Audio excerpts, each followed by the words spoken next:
こんにちは、下村哲夫です。本日もよろしくお願いいたします。今回の動画は自分をコントロールする、これについて動画にしました。ぜひお付き合いください。自分をコントロールするっていうのは、お仕事をされているとどうしても周りからの影響とか取引先お客様、その時の状況、特にトラブルが起こった時なんかはなかなかそのコントロールすることができません。自分で一生懸命仕事をされていて、これやった、今日もこれが済んだということに、なって、いざお家に帰って、自宅に帰っていただいて、ゆっくりした時にですね、振り返ってみるとその仕事をした充実感っていうのもあるんですけども、どうしてもそれが自分が今日一体何のために何をしたんだろうということに悩んでしまうっていう方が結構いらっしゃるんですね。その一つの原因としてはやはり自分のコントロールができていなかったというのがあります。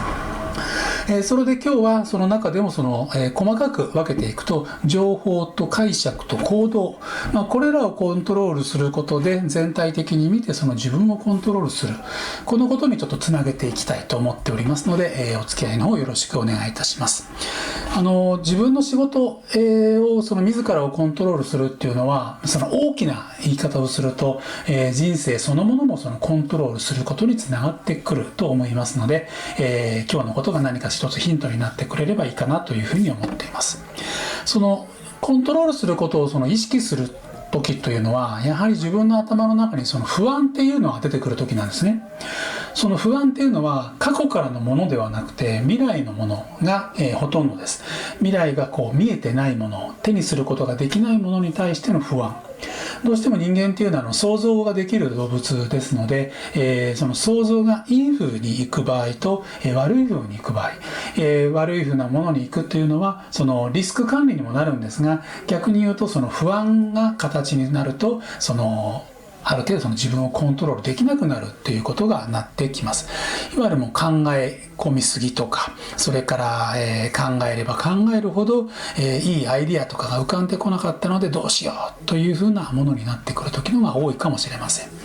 まずは不安になるっていうのは、自分に対して過剰なる要求を自分に与えてしまうこと、自分自身にですね。それから相手から自分にはそれはできないのにと、そこまでのことは自分にはできませんよって思っているんだけど、向こうから相手から、過度な要求をされた時、期待を受けた時に不安というのを感じてしまいます。それから逆に不安っていうのも怒りにも達する時があります。不快感を覚えたり、それから周りからの言葉とか、それから行動ですね、言動によってそういった不満を覚えてしまう、そういったところに対してのコントロールができない不安に思ってしまう時もあります。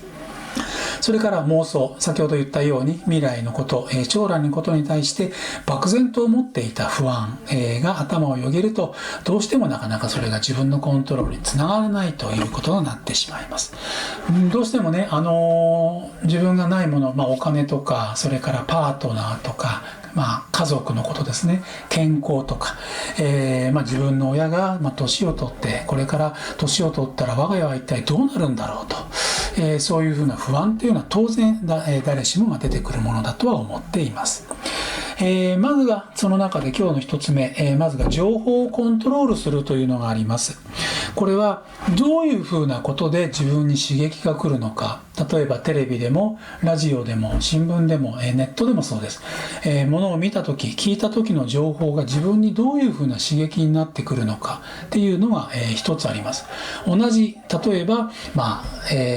消費税が上がりますよっていうものについて、それがプラスに思えることってのはないんですけれども、逆にそれがどこまでの消費税っていうものに対して不安を覚えてしまうのか、なぜそのことに不安を自分が感じてしまうのかっていうことをちょっと考えてみましょう。それが単純に 8% から 10% になるものの商品が高くなるということなのか、8% が 10% になる、それを自分の仕事に置き換えた時に、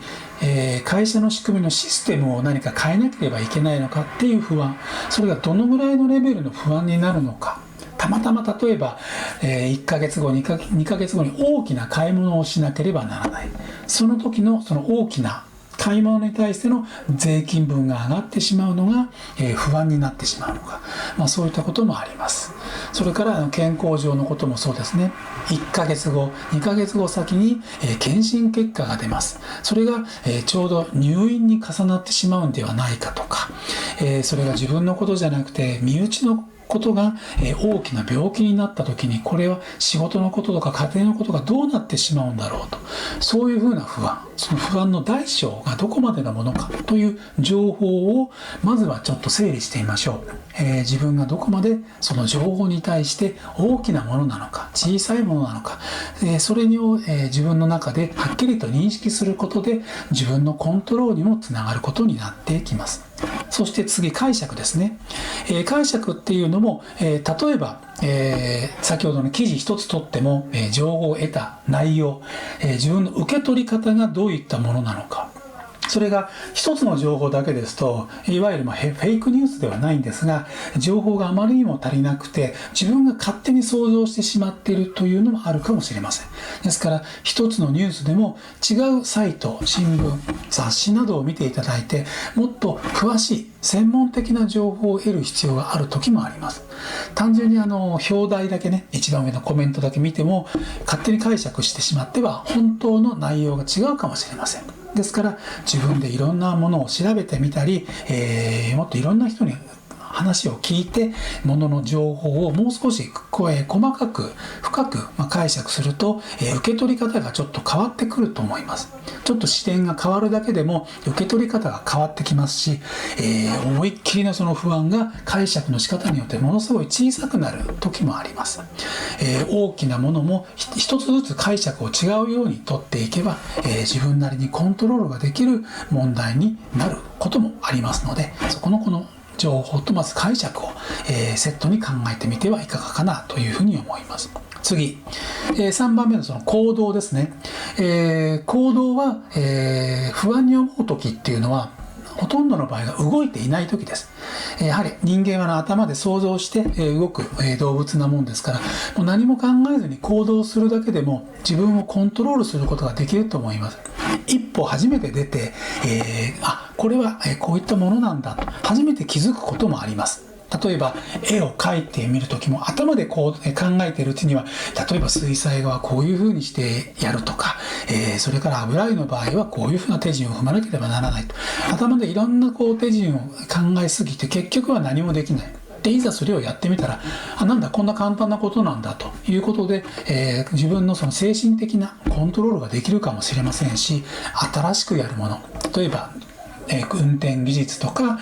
他の遊びとかゲームとか、今まで体を動かさずに頭で考えてきたことをちょっとだけでもね、行動に移すだけで全然その内容が変わってきますので、まずは行動してみる、これをちょっとやってみてもいかがかなというふうに思っています。やはりその人間は頭で考えて形にしてしまっているのが多いんですね。例えば、ある経験をした、スポーツ、今までやっていなかったスポーツをする。逆にスポーツをしなくても同じスポーツを頭の中で想像する。頭の中で想像したものというのは、脳みそは経験したものと全く同じように記憶をします。記憶、実際の経験の記憶と脳みその中だけの記憶って脳みそは一緒なんですね。ですからそれをやったことがない不安っていうのはどんどん大きなものになってしまうんです。怪我しないだろうかとか、ちゃんとうまくできるんだろうか、人から笑われないだろうかと、そこまで考えてしまうこともあるんですが、そんな雑念をもう捨て去って、もう自分が集中してもう一心不乱に行動してみる。それだけで、全く、ものが変わってきます。頭の中で考えていた自分の行動と実際の動いてみる頭の中の得た行動っていうのは全然変わってきますので、その辺についても自分をコントロールすることにつながってくると思います。もう失敗が怖くてなかなか行動ができないっていう方もいらっしゃるんですけれども、まずはね、小さいことから始めていけば、仮に大きなリスクがあったとしても、初めに小さいリスクからこなしていけば大きなリスクを背負い込むこともありませんので、そこから自分の考えをまずは変えてみるっていう必要もあるかもしれません。もちろん失敗してもね、自分で自分のことを許してあげればいいわけですから、そこまで思い込まずに、まずはやってみる、そこから自分のコントロールすることにつながってくると思います。ネガティブに考えたり不安を考えるっていうのはどうしても自分の弱い部分が表に出てしまいますので、ちょっとでも経験することでその小さい不安要素とかネガティブな思想っていうのがなくなってきます。ですから、そういった大切にしたいこととか大事にしたいこととは、より一層もう自分をコントロールして一歩でも二歩でも、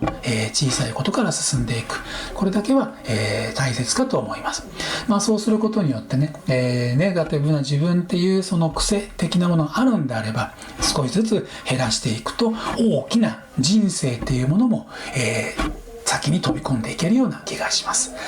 今回もご視聴いただきましてありがとうございます。今回は自分をコントロールするということについて動画にしてみました。またお楽しみください。ありがとうございます。